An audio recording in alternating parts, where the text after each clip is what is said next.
हरे कृष्णा। हम श्रीमद् भगवद गीता के तृतीय अध्याय कर्मयोग इसकी पुनरावृत्ति कर रहे हैं और आज इस पर हमारा चौथा दिन है।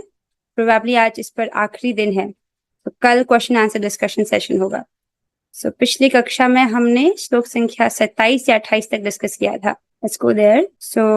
कल की कक्षा में आप समझ रहे थे एक चक्र जिसके बारे में भगवान ने बताया, और भगवान ने कहा कि जो इस चक्र का पालन नहीं करते हैं वो व्यर्थ ही मनुष्य के जीवन में मनुष्य का जो जीवन मिला है उसको बर्बाद कर रहे हैं वो लोग। इस जगत में हमको एक धारणा मिलती है, लोग सोचते हैं कि खूब मेहनत करो, खूब पैसे कमाओ और खूब इंजॉय करो, ऐसा लोग सोचते हैं।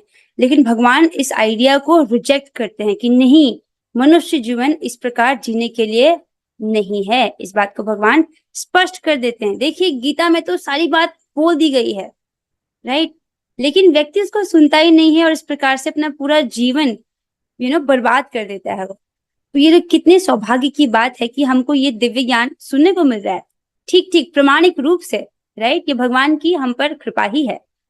तो भगवान इसको कहते हैं कि हे प्रिय अर्जुन, जो मानव जीवन में इस प्रकार वेदों द्वारा स्थापित यज्ञ चक्र का पालन नहीं करता वह निश्चय ही पाप में जीवन व्यतीत करता है, राइट। कैसा जीवन? अर्थात जो भी संसाधन उसको प्राप्त हो रहे हैं, या हवा, अन्न, जल, सूर्य, राइट, ये रिसोर्सेस हमको दिए जा रहे हैं, उसको वो यूज तो कर रहा है लेकिन उसको वो अर्पित नहीं कर रहा। तो भगवान ने उसको पिछले श्लोक में चोर कहा था। तो बेसिकली हम ये सब यूज कर रहे हैं, हमको इसको अर्पित करना चाहिए। किस फॉर्म में? भोजन के रूप में। जो भी हमको अन्न मिलता है, जो हम भोजन बनाते हैं, उसको अर्पित करके ग्रहण करना चाहिए। इस प्रकार से हम इस ऋण से मुक्त हो जाते हैं, राइट। इस प्रकार से जो है ये कर्म बंधन हमको नहीं लगता। अब आगे चलते हैं। तो भगवान तत्ववित्तु महाबाहो गुण कर्म विभागयो गुणागुणेषु वर्तन्त इति मत्वा न सज्जते। भगवान ने कहा, हे महाबाहो, भक्ति भावमय कर्म तथा सकाम कर्म के भेद को भली भांति जानते हुए जो परम सत्य को जानने वाला है वह कभी भी अपने आप को इंद्रियों में तथा इंद्रिय तृप्ति में नहीं लगाता। जैसा कि आप इसे समझ रहे हो, जब हम किसी भी कर्तव्य को कर रहे हैं, अपने नियत कर्तव्य को कर रहे हैं, उनको दो प्रकार से किया जा सकता है, सकाम भावना से या बुद्धि योग के द्वारा। तो सकाम भावना से भगवान ने मना कर दिया। सकाम भाव से करने का मतलब कोई भौतिक फल की इच्छा चाहिए, व्यक्ति वो अपनी इंद्रिय तृप्ति के लिए करता है, राइट। जो भी कार्य करता है वो चाहता है कि मुझे मेरी इंद्रियों को उसे सुख मिले, इसलिए करता है, राइट। लेकिन इस प्रकार से कर्म करने पर उसको इस जगत में बंधन लगता है। बंधन मतलब उसको फिर से एक भौतिक शरीर स्वीकार करना पड़ेगा। तो फिर से एक भौतिक शरीर स्वीकार करने में दिक्कत क्या है? अरे 4 बड़ी बड़ी दिक्कत आती हैं। दोबारा से जन्म लेना पड़ेगा। जन्म के समय कितना कष्ट होता है, राइट। माँ के गर्भ में जाना पड़ता है। माँ के गर्भ में बच्चा जिंदा होता है और उसको वो सब दर्द अनुभव होता है। जैसे like baby has a very soft skin, बच्चे की, उसमें अगर जैसे सॉफ्ट स्किन थोड़ा मच्छर काटता है तो कितना दुखता है। तो मम्मी कुछ भी स्पाइसी खाती है तो वो बच्चे की स्किन पे जलन करता है, समझ लो। वो सारा पेन उसको सहना पड़ता है for a long period of time. और वहां तो उजाला भी नहीं है गर्भ में, बट तो this is like the pain that we go through during birth, जन्म, मृत्यु का दर्द भी है। फिर ये शरीर है तो ये दांत है तो खराब हो सकते हैं, आंख खराब हो सकती है, राइट। तो शरीर में जो प्रॉब्लम्स है वो भी सहनी पड़ती है। और बुढ़ापा भी एक प्रकार की बीमारी है जिसमें व्यक्ति देखता है कि मेरा शरीर कमजोर हो रहा है और वो कुछ नहीं कर पाता। तो ये होगा अगर हम सकाम कर्म करेंगे तो एक प्रकार का फिर से हमको योनि स्वीकार करनी पड़ सकती है। पड़ सकती ही नहीं, पड़ेगी ही अगर सकाम कर्म करेंगे। इसलिए तो जगत में भौतिकतावादी लोग हैं, वो लोग जितना भी मेहनत कर लें भौतिक जगत में, पर वो बहुत बड़े जीरो हैं, क्योंकि उनको फिर से एक और भौतिक योनि स्वीकार करनी पड़ेगी। मनुष्य जीवन की सबसे बड़ी हार यही है कि फिर से एक और भौतिक देह स्वीकार करना पड़े। आगे चलते हैं। तो जो इस डिफरेंस को बहुत अच्छे से समझ रहा है कि सकाम कर्म क्या होता है और कृष्ण भावना में इतना कर्म करना क्या होता है, वो सकाम कर्म कभी नहीं करता। फिर इसको भगवान कह रहे हैं, वो अपनी इंद्रियों को तृप्त करने का प्रयास नहीं करता, वो कृष्ण की इंद्रियों को तुष्ट करने का प्रयास करता है। फॉर एग्जाम्पल, जैसे अभी आप अपनी कान से भगवत गीता को सुन रहे हैं, राइट। भगवत गीता क्या है? भगवान कहते हैं कि एक एक अक्षर भगवान का ही स्वरूप है। तो इस प्रकार से आप अपने कान से गीता को श्रवण कर रहे हो तो आप भगवान को सुखी करने का प्रयास कर रहे हो, और भगवान इससे बहुत प्रसन्न होते हैं कि अरे वाह, ये बच्चा कलयुग में मेरी गीता पढ़ रहा है। राइट, भगवान का ध्यान आकर्षित होता है आपकी तरफ, उनको बहुत अच्छा, बहुत प्रसन्न होते हैं भगवान इससे।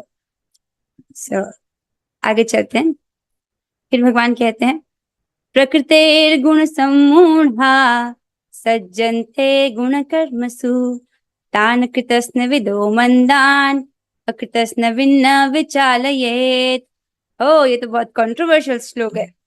भगवान कहते हैं, माया के गुणों से मोहग्रस्त होने पर अज्ञानी पुरुष पूर्णतया भौतिक कार्यों में संलग्न रहकर उनमें आसक्त हो जाते हैं। यद्यपि उनके ये कार्य उनमें ज्ञानाभाव के कारण अधम होते हैं, किंतु ज्ञानी को चाहिए कि उन्हें विचलित ना करे। तो जो लोग प्रकृति के गुणों से मोहग्रस्त हो गए, प्रकृति के गुण अर्थात सतोगुण, रजोगुण और तमोगुण से मोहग्रस्त हो गए, भगवान तीनों गुणों की बात कर रहे हैं। राइट, जब तमोगुण से मोहग्रस्त होता है व्यक्ति तो बहुत आलसी हो जाता है, बहुत मूर्खता करने लगता है। रजोगुण से मोहग्रस्त हो जाता है तो व्यक्ति अनेक प्रकार की इच्छाओं को पूरा करने का प्रयास करता है। राइट, इस जगत में भागता रहता है वो एक इच्छा से दूसरी इच्छा में, पर उसको शांति नहीं मिलती। और सतोगुण से जब व्यक्ति मोहग्रस्त हो जाता है तो वो इस जगत में परोपकार करता है। तो राइट, तीनों ही प्रकार से वो मोहग्रस्त है और वो पूरी तरह से भौतिक कार्यों में संलग्न रहकर उसमें आसक्त हो जाता है। तो यहाँ पर जो तीनों जो मोहग्रस्त लोग हैं वो कार्य तो कर रहे हैं, लेकिन आत्म साक्षात्कार वाला कार्य कोई नहीं कर रहा है। इवन आप सतोगुणी वाला एग्जाम्पल भी लीजिए। राइट, तो ये तो अच्छा है ना कि व्यक्ति परोपकार करे, दूसरों की भलाई करे, ये इसमें क्या बुरा है, ये तो नैतिक सिद्धांत है। राइट, वो एक प्रकार से पुण्य वाला कार्य कर रहा है। ठीक है, तो पुण्य कर रहा है तो उसका फल उसको मिलेगा कि नहीं मिलेगा? जरूर मिलेगा जी। तो फल, अगर उसने भौतिक पुण्य कमाया है तो उसको भौतिक पुण्य भोगने के लिए एक और भौतिक शरीर धारण करना पड़ेगा। राइट, तो इस प्रकार से उसको फिर से एक जन्म लेना पड़ेगा। अजी, ये तो बहुत परेशानी हो जाएगी। राइट, फिर से मतलब अच्छा कार्य करो फिर भी फंस गए। तो पुण्य करने को, परोपकार करने को मना नहीं किया जा रहा, लेकिन परोपकार सही तरीके से करना सीखना चाहिए जिससे बंधन ना लगे। राइट, जैसे अन्न बांट रहे हैं, अगर वो अन्न अर्पित अन्न बांट रहे हैं तो आपको उसका पुण्य मिलेगा। राइट, पुण्य मिलेगा तो आपको फिर से एक और भौतिक जीवन, एक और भौतिक शरीर स्वीकार करना पड़ेगा। और भौतिक शरीर में परेशानी वही है, जन्म मृत्यु जरा व्याधि और 3 क्लेश, आदि दैविक, आदि भौतिक और आध्यात्मिक क्लेश जो है सहने पड़ेंगे। तो अब अन्न बांटने की इच्छा है आपकी तो आप भगवान को जो है अन्न अर्पित कीजिए, अब प्रसाद के रूप में बांटिए, तब आपको पुण्य मिलेगा। कैसा? भक्तोन्मुखी पुण्य मिलेगा, वो पुण्य जो कभी खत्म ना हो, क्षीण नहीं होगा। राइट, और उस पुण्य के कारण आपको बंधन नहीं लगेगा, अपितु आपको भगवत धाम की प्राप्ति होगी। राइट, तो ऐसे सही तरीके से करना सीखिए। नॉर्मली भक्त जो होते हैं सतोगुण में होते हैं तो उनको यहाँ पे बहुत प्रॉब्लम होती है, क्या परोपकार नहीं करेंगे? अरे, मानव जीवन तो परोपकार करने के लिए ही है। राइट, महाप्रभु तो आज्ञा देते हैं कि भारत भूमि में जिसका जन्म हुआ है वो जन्म सार्थक करे और परोपकार करे। राइट, और हर जीव को ये दिव्य ज्ञान मिले, हरे कृष्ण महामंत्र मिले, ताकि उसका परम कल्याण हो। राइट, सो अब आई होप आपको ये समझ आ रहा हो। तो माया के गुणों से मोहग्रस्त होने पर जो अज्ञानी पुरुष हैं वो पूर्णतया भौतिक कार्यों में लगे ही रहते हैं और उसमें आसक्त रहते हैं। मटेरियल कार्य में बहुत ज्यादा बिजी दिख रहे हैं।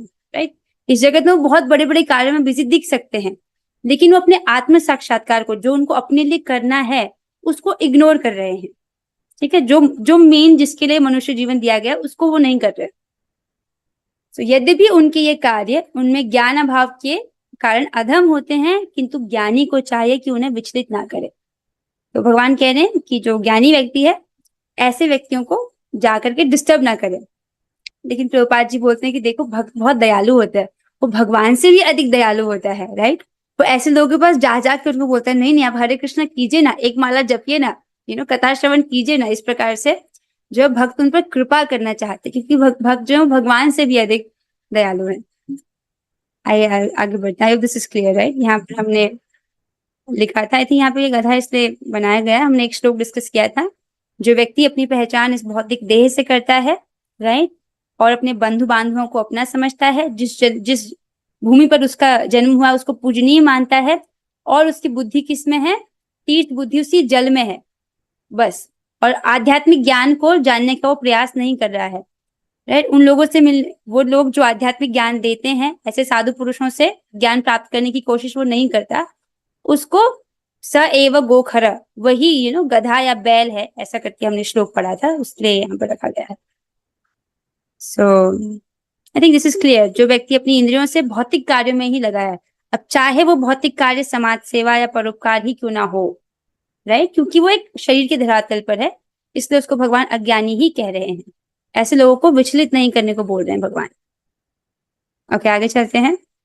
अब करना क्या चाहिए, अब क्या करना, उसका भगवान हमको आदेश दे रहे हैं। भगवान कह रहे हैं, मयि सर्वाणि कर्माणि संन्यस्य अध्यात्म चेतसा निराशीर निर्ममो भूत्वा युद्धस्व विगत ज्वरः। भगवान कहते हैं, हे अर्जुन, अपने सारे कार्यों को मुझ में समर्पित करके, मेरे पूर्ण ज्ञान से युक्त होकर, लाभ की आकांक्षा से रहित, स्वामित्व के किसी दावे के बिना तथा आलस्य से रहित होकर युद्ध करो। भगवान ने काफी क्लियर कर दिया है। जैसे if you go back here in the problem statement of Arjun, तो हम अब अर्जुन के प्रश्न पर चलते हैं, राइट, यहाँ पर। हाँ, सो अर्जुन ने प्रश्न पूछा था कि यदि आप कहते हैं कि मोक्ष प्राप्त करने वाली बुद्धि सकाम कर्म से श्रेष्ठ है, तो फिर युद्ध क्यों? भगवान उसको बोलते हैं, राइट, कि अब उनको समझाते हैं। अर्जुन ने ये भी पूछा था कि इनमें से मिले सबसे ज्यादा श्रेष्ठ क्या होगा, ये बताइए। तो भगवान कह रहे हैं युद्ध करो, लेकिन किस प्रकार से करो उसको भगवान बता रहे हैं। यहाँ पर 5 इंस्ट्रक्शंस में बताते हैं भगवान उसको। चलिए इसको पढ़ते हैं। भगवान कह रहे हैं, हे अर्जुन, अपने सारे कार्यों को मुझ में समर्पित करके, अपने सारे कार्यों को मुझे समर्पित करके, राइट, कृष्ण को समर्पित करके, मतलब सारे कार्य भगवान के की प्रसन्नता हेतु करने, राइट। दूसरा भगवान कहते हैं, मेरे पूर्ण ज्ञान से युक्त होकर, अर्थात कृष्ण भावनामृत के पूर्ण ज्ञान से युक्त होकर के, ठीक है। तीसरा है लाभ की आकांक्षा से रहित, मतलब कोई भौतिक फल की इच्छा नहीं करनी, भौतिक लाभ की इच्छा नहीं करनी है, ठीक है। जो भौतिक लाभ की इच्छा करता है वो सकाम कर्मी हो जाता है, राइट। चौथा है स्वामित्व के किसी दावे के बिना। दिस इज इंटरेस्टिंग, इसको हमने कल पढ़ा था कि जो अज्ञानी होते हैं वो अपने आप को अपने कार्यों का कर्ता समझते हैं, स्वतंत्र कर्ता, जबकि किसी भी कार्य को करने के पीछे 5 घटक होते हैं और ज्ञानी उनको जानता है, इसलिए वो जानता है कि वो उस कार्य का स्वतंत्र कर्ता नहीं है, ठीक है।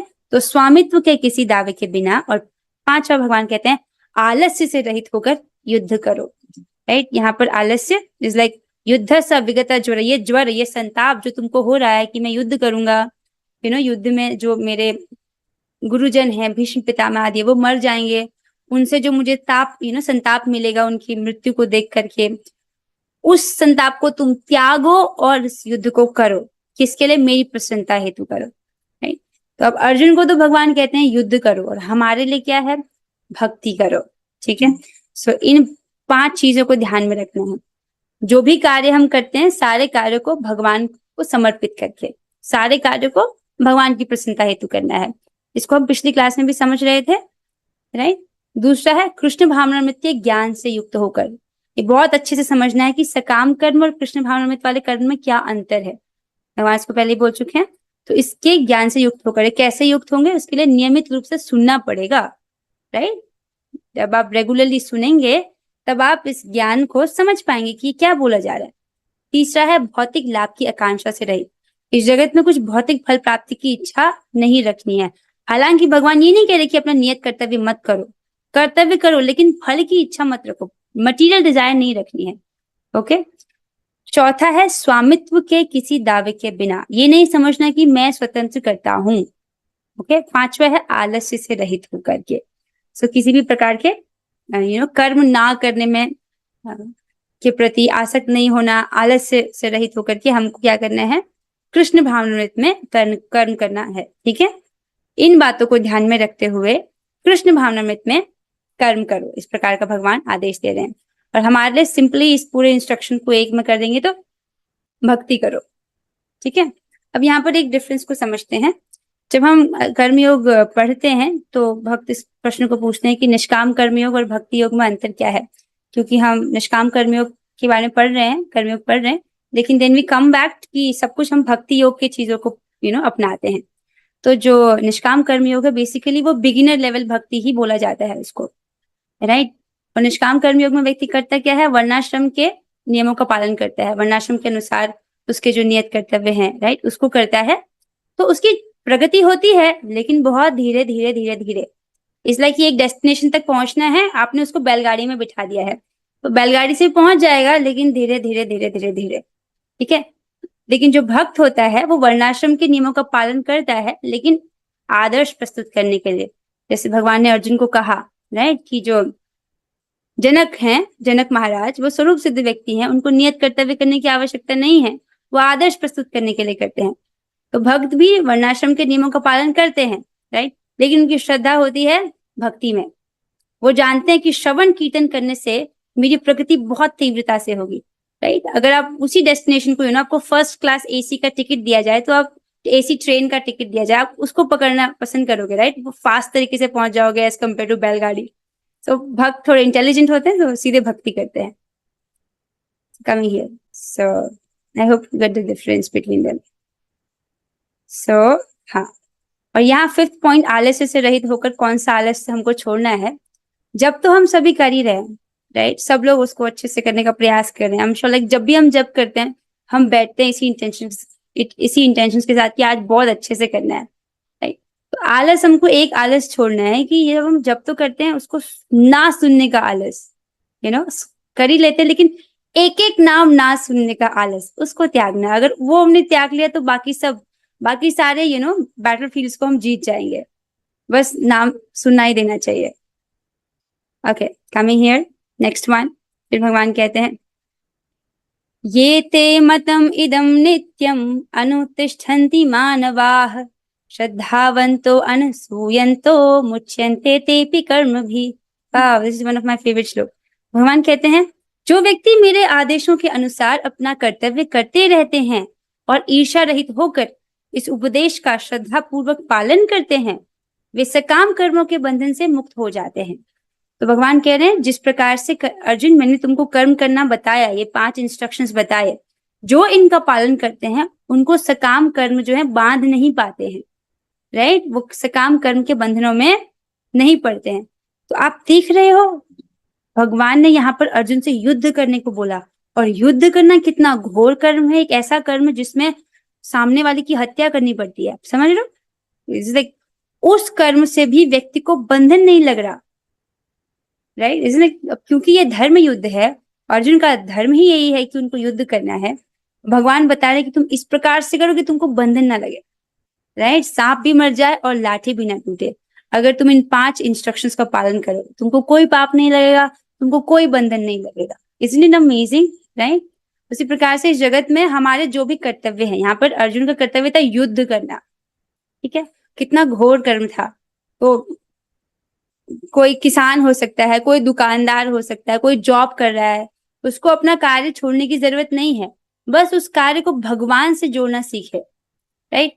हर व्यक्ति जो भी है, कोई भी मनुष्य है, उसको खाने के लिए भोजन चाहिए, राइट, खाना वो वैसे भी खा रहा है, लेकिन जब तक वो अर्पित करके नहीं खा रहा वो वास्तव में खाना नहीं, पाप खा रहा है, as per the Bhagavad Gita 3.13, right. So हर कोई अपने घर में भगवान का अर्चा विग्रह स्थापित कर सकता है, भोग लगाकर खा सकता है, और जब घर में ठाकुर जी होते हैं तो एकाएक सारे कार्य उनके लिए ही होने लगते हैं। इसको आप अनुभव करते हैं, राइट। ओके, चलिए आगे चलते हैं। अब भगवान ने बोला कि जो भगवान के इन उपदेशों का पालन करता है वो सकाम कर्मों से मुक्त हो जाता है। अब यहाँ पर इस श्लोक में हमने सुना था श्रद्धावंतो अनसूयंतो, जो इसको श्रद्धा पूर्वक सुन रहा है और ईर्ष्या रहित होकर सुन रहा है, राइट, तो वो तो मुक्त हो जाता है। मतलब एक ऐसा व्यक्ति है जिसने इस इंस्ट्रक्शंस को सुना श्रद्धा पूर्वक, राइट, और वो उसमें दोष बुद्धि नहीं रख रहा, उसने उसका पालन किया तो वो मुक्त हो गया, वो तो समझ आ रहा। अब एक दूसरे केस वाला व्यक्ति है जिसने इसको सुना, राइट, श्रद्धा है उसको, राइट, और दोष बुद्धि नहीं है, अभी वो कर नहीं पा रहा है किसी कारण से। फॉर एग्जाम्पल, सब जानने की जप करना बहुत इंपॉर्टेंट है। हरे कृष्णा कृष्ण कृष्ण हरे हरे, हरे राम राम राम हरे हरे। सभी जानते हैं कि अगर हम इस मंत्र का जप करिए तो चित्त जो है बहुत तेजी से पवित्र होता है, और जितना मात्रा में चित्त पवित्र होता है, उतना मात्रा में उस व्यक्ति को वही श्लोक, वही ज्ञान और अच्छे से समझ आता है। इसी श्लोक को अगर आप आज से 2 साल बाद सुनोगे, भक्ति करते रहे, तो आपको ये और एंगल्स इसमें समझ आएंगे, राइट। सो कहाँ थे कि हाँ, ये सब जानने की हमको जप करना है, लेकिन हो सकता है उस व्यक्ति को श्रद्धा हो कि हाँ मुझे जप करना चाहिए, लेकिन किसी कारणवश वो आज नहीं कर पा रहा है, राइट। और उसमें दोष बुद्धि नहीं है, वो समझ रहा है, इसको श्रद्धा है, तो उसका भी कल्याण हो जाएगा, क्योंकि उस पर कृपा होगी और आगे चल के ऐसा कर पाएगा। ठीक है, this is the second case. अब थर्ड केस, अब ये व्यक्ति ऐसा है कि इसने बात सुन ली है, ठीक है, भगवान की बात सुन ली है, न्यूट्रल है और कोई दोष नहीं देख रहा, ये नहीं कह रहा कि इसमें कुछ गलत है, हाँ मतलब कोई न्यूट्रल है, बस दोष नहीं देख रहा, तो उस पर भी भगवान की कृपा हो जाती है और वो आगे चलकर इन उपदेशों का पालन कर पाता है, और इस प्रकार से वो वो भी सकाम कर्मों के बंधनों से मुक्त हो सकता है, मुक्त हो जाता है। ठीक है, ये तीनों केसेस आगे इसमें श्रद्धावंतो अनसूयंतो। अब बस एक व्यक्ति बच गया जो इन उपदेशों को सुनता है और उसमें ईर्ष्या करता है, दोष निकालता है। अब उसका क्या होता है, उसको भगवान अगले श्लोक में बोलते हैं। ठीक है, तो 3 लोग कवर हो गए। एक तो जिसने सुना और उसको इम्प्लीमेंट कर दिया, वो मुक्त हो गया। एक जिसने सुना, राइट, लेकिन वो अभी कर नहीं पा रहा किसी कारणवश। और एक जिसने सुना और वो न्यूट्रल है, दोष नहीं देख रहा, बस इन तीनों पर कृपा हो जाती है और ये तीनों कर पाते हैं और तीनों मुक्त हो जाते हैं सकाम कर्म के बंधन से।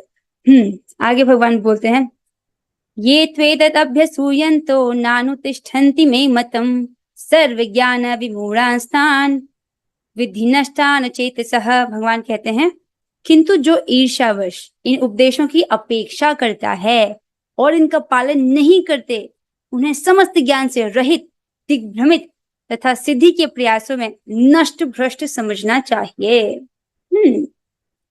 तो वो जो फोर्थ केस वाला व्यक्ति जो भगवान की बात नहीं मान रहा है, जो असुर प्रवृत्ति के लोग हैं, वो भगवान की बात को नहीं मानते हैं, राइट।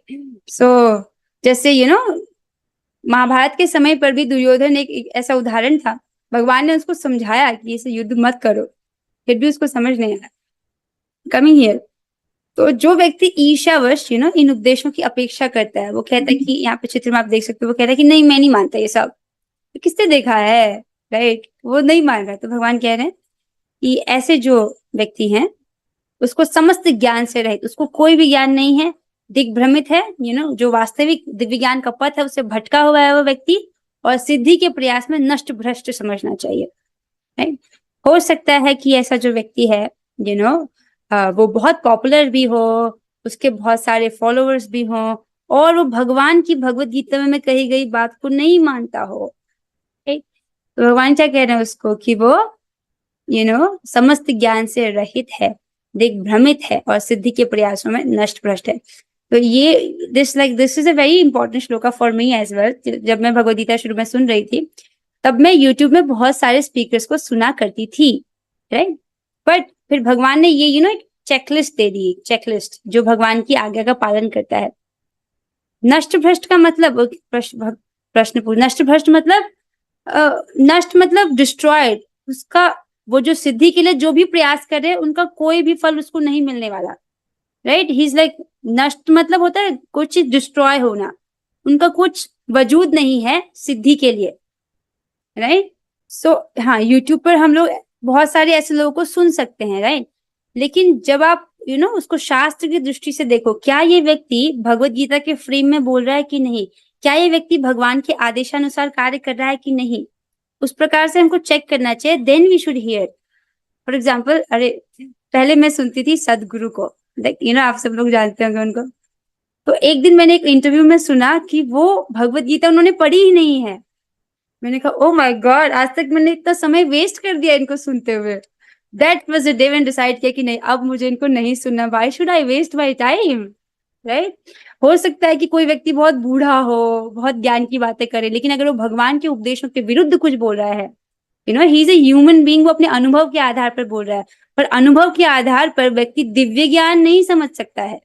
दिव्य ज्ञान गुरु परंपरा में सुनने से ही प्राप्त होता है, महत कृपा से ही प्राप्त होता है, राइट? ऐसे नहीं प्राप्त होता। So we should not waste our time listening to them. So क्योंकि भगवान ने पहले ही स्टैंडर्ड सेट कर दिया है, देखना चाहिए कि ये व्यक्ति भगवान के आगे का पालन कर रहा है कि नहीं। ओके, सो कमिंग हियर, अगले श्लोक में भगवान कहते हैं, we are taking one more shloka.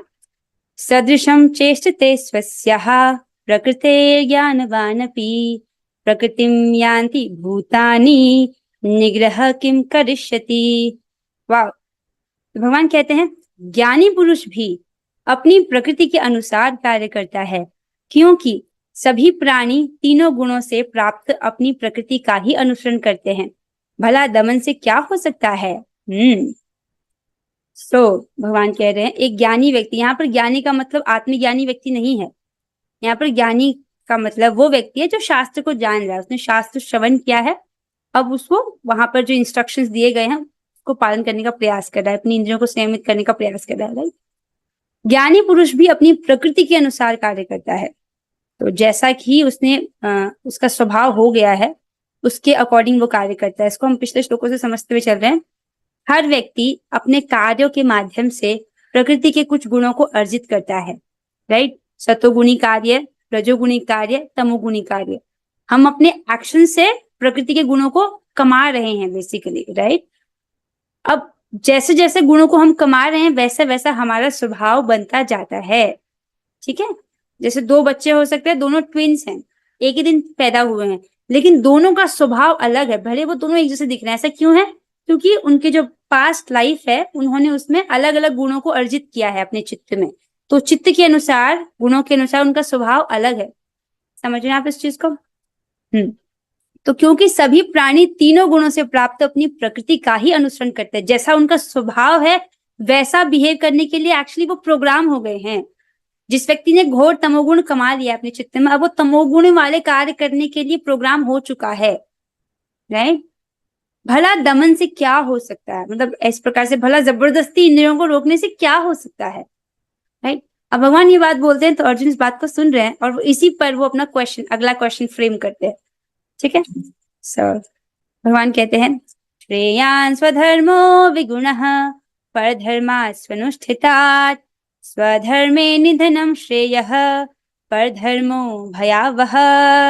भगवान कहते हैं अपने नियत कर्तव्यों को, अपने नियत कर्मों को दोषपूर्ण ढंग से संपन्न करना भी अन्य के कर्मों को भली भांति करने से श्रेष्ठकर है, राइट? हम अपनी नियत कर्तव्य को कर रहे हैं, भले हम उसको बहुत अच्छे से ना कर पाए, थोड़ा सा उसमें परफेक्टली नहीं कर पा रहे, इम्परफेक्टली कर पा रहे, तो वो दूसरे का जो स्वधर्म है उसको पालन करने से बहुत अच्छा है। स्वकीय कर्मों को करते हुए मरना पराये कर्मों में प्रवृत्त होने की अपेक्षा श्रेष्ठतर है, क्योंकि अन्य किसी के मार्ग का अनुसरण करना भयावह होता है। भगवान ये क्यों बोला, इसको समझे। क्योंकि अर्जुन सोच रहे थे, अध्याय 2 में भगवान की बात सुनने के बाद अर्जुन को लग रहा था कि मुझे ये सब कुछ त्याग करके जंगल चले जाना चाहिए और तपस्या करना चाहिए, राइट? वो तो युद्ध करना ही नहीं चाह रहे थे ना अर्जुन, तो यहाँ युद्ध से बचकर वो जंगल जाना चाहते थे। तो भगवान उनको समझा रहे हैं कि देखो ये जो ब्राह्मण है, राइट, जो ब्राह्मण है वो इस प्रकार की तपस्या करते हैं, लेकिन एक क्षत्रिय के लिए वो राज्य करके ही राज्य करके ही वो जीता है। तो तुम्हारे लिए अपना स्वधर्म, क्षत्रिय का धर्म त्याग करके ब्राह्मण का धर्म अपनाना और जंगल में जाकर तपस्या करना भयावह हो सकता है। भयावह होगा क्यों? क्योंकि बाद में अगर तुमको कोई बोले कि अरे ये वही अर्जुन है जो भाग गया था युद्ध के मैदान से, राइट, इस प्रकार के शब्द तुमको बोलेंगे, तुम सहन नहीं कर पाओगे इसको। तो दूसरे का जो धर्म है उसको फॉलो करना भयावह होता है। इससे अच्छा तुम अपना ही धर्म, क्षत्रिय का धर्म पालन करो, भले तुम उसमें मर क्यों ना जाओ, तो क्या होगा, मर भी गए तो तुमको स्वर्ग की प्राप्ति होगी, क्योंकि धर्म युद्ध है। एक भक्त प्रश्न पूछ रहे हैं 3.34 रह गया, अच्छा 3.34 रह गया, एक minute. Oh yes, thank you प्रभु जी। 3.34 रह गया, let's do the 3.34। हाँ, तो 3.34 में भगवान कहते हैं इंद्रियस्य इंद्रियस्यार्थे राग द्वेषो व्यवस्थितौ तयो न वशमागच्छेत् तौ हि यस्य परिपन्थिनो। तो भगवान कहते हैं प्रत्येक इंद्रिय तथा उसके विषय से संबंधित राग द्वेष को व्यवस्थित करने के नियम होते हैं।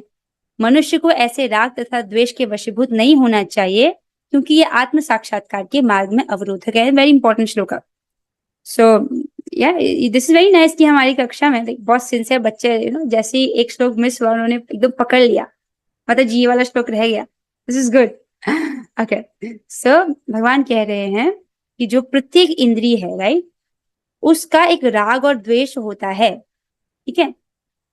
उसको कंट्रोल करने के, उसको नियंत्रित करने के कुछ नियम होते हैं, उनको जानना चाहिए। उस प्रकार से अपनी इंद्रियों को व्यवस्थित करना चाहिए, उस राग द्वेष को व्यवस्थित करना चाहिए। एक प्रश्न पूछ रहे हैं कि बच्चों का नियत कर्तव्य क्या होता है। देखिए, बच्चे तो ब्रह्मचर्य आश्रम में है अभी, राइट। तो ब्रह्मचर्य आश्रम में कर्तव्य होता है वेदाध्ययन करना, वेद का बहुत अच्छे से अध्ययन करना, राइट। अब लेकिन अब कलयुग में इतना समय नहीं कि हम सारे वेदों को पढ़ पाए, but the good thing is सारे वेदों का, सारे उपनिषदों का सार है भगवत गीता। तो अगर आप भगवत गीता को गंभीरता से, निष्ठा से पढ़ते हैं, तो आपको सारे वेद, सारे उपनिषदों का ज्ञान आपको प्राप्त हो जाता है। तो वास्तव में ब्रह्मचर्य आश्रम में कर्तव्य यही है, वेदाध्ययन करना, बहुत अच्छे से ये जो दिव्य ग्रंथ है उनका अध्ययन करना। लेकिन दुर्भाग्य ये है कि आजकल के समय में बच्चों को ये दिव्य ज्ञान ना दे करके उनको अविद्या सिखाई जाती है, राइट। वो वास्तविक विद्या नहीं है जो हमको स्कूल में सिखाया जाता है, क्योंकि वास्तविक शिक्षा तो वही है जो मनुष्य को इस जन्म बंधन से, जन्म मृत्यु के चक्र से मुक्त होना सिखा सके। पर इस जगत में हमको जो शिक्षा दी जाती है वो बस पेट पालने की शिक्षा है, दैट्स इट। किस प्रकार से आप अपने शरीर का निर्वहन कर सको, थोड़ा और उन्नति कर लो तो किस प्रकार से आप दूसरों का शरीर निर्वहन करने में सहायता कर सको, दैट्स इट। शरीर तक ही बेस्ड है ये society, so which is bad. तो वास्तविक शिक्षा क्या है कि हम अपने आप को इस जन्म मृत्यु के चक्र से उबार पाए, उसके लिए दिव्य ग्रंथों को पढ़ना। तो जो बच्चे हैं उनको ये भगवत गीता, श्रीमद् भागवतम, इनको बहुत अच्छे से सुनना चाहिए। Student life is for that actually, जो द होल ह्यूमन लाइफ, ये जो पूरा मानव जीवन ही एक स्टूडेंट लाइफ है। तो this is a very nice point which is like raised, so let's discuss that thing. जो ये मनुष्य जीवन है, ये इसलिए नहीं है कि हम बहुत लैविश जीवन जिए, बड़ा बंगला और बड़ी गाड़ी नहीं, इसलिए नहीं है। वास्तव में हम भगवान के अंश हैं, हमारा इससे भी बड़ा, जितना बड़ा यहाँ पर आप महल सोच सकते हो, इससे बड़ा हम कृष्ण के हैं। कृष्ण के पास सब कुछ है, हमको बस घर वापस जाना है। हम क्या कर रहे हैं इधर पर, मुझे जैसे इसको एक बार इसको सोचो, मैं एक कुत्ते को देखती हूँ ना, मुझे बहुत बुरा लगता है। वो 2 बिस्किट के लिए अपनी जीभ लपलपाता है, एक कुत्ता। उसको आप बिस्कुट दे दो, वो संतुष्ट है, वो खुश है 2 बिस्किट दे करके, राइट। पर बुरा इसलिए लग रहा है क्योंकि वो भगवान का अंश है, वो भगवान का सेवक है। वो कहाँ धाम में भगवान के साथ रहता, उनका सुख पाता, और यहाँ पर वो 2 बिस्किट के लिए जीभ लपलपा रहा, अपने आप को कुत्ता ही समझ रहा है। कुत्ता नहीं है, वो भगवान का सेवक है जो यहाँ फंस गया है, आप समझ रहे हो। लेकिन उसके पास कोई चॉइस नहीं है अपने लिए कुछ भी करने की, ना उसके पास वो बुद्धि दी गई है। लेकिन हम मनुष्य हैं, हम अपने आप को मनुष्य ही समझ रहे हैं। आप समझ रहे हो, हम हैं नहीं है, हम भगवान के सेवक हैं, हम भगवान के पार्षद बन सकते हैं। हमको पर्याप्त बुद्धि दी गई है और ये अवसर भी दिया गया है। हमको क्या मिल जाएगा इस जगत में कुछ भी प्राप्त करके, यहाँ कुछ भी अच्छा नहीं है। जितना समय हम यहाँ बिता रहे हैं उतना समय हम कृष्ण के साथ में नहीं है। वो असीमित सुख से हमको वंचित रखा गया है। किसने हमको वंचित रखा? हमने खुद ने। हमने चूज किया कि हम यहाँ पर रहें। तो दिस टाइम हमको ऐसा नहीं करना है।